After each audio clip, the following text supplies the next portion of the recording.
Socializing 69. I had a thought which I wanted to share. I was pondering about the important duty on all Muslims to command good and forbid evil. Chapter 3 Ali Imran, verse 110. You are the best nation produced as an example for mankind. You enjoin what is right and forbid what is wrong, and believe in Allah.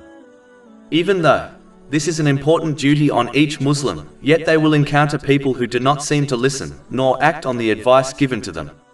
This is quite obvious, especially in this day and age. In cases like this, it is best not to give up, but to consider changing one's technique.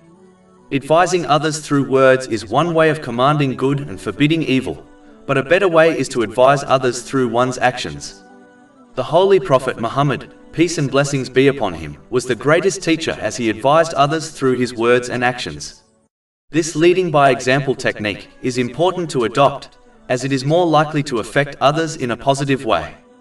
But those who still fail to accept this technique of commanding good and forbidding evil should be left alone.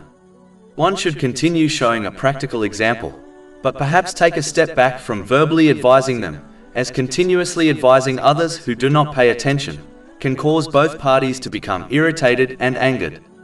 This contradicts the very attitude a Muslim should possess when they advise others towards good. It is a sad truth that one should not bother verbally imposing themselves on people who do not care what they have to say. But they should continue advising others through their actions. In this way, one not only helps themselves by refining their own character, but also fulfills their duty in commanding good and forbidding evil. Chapter 31 Luqman, verse 17.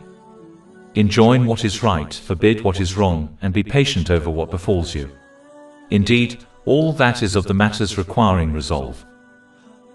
Over 400 free ebooks, audiobooks, infographics, podcasts and blogs available on our website, www.shakepod.com.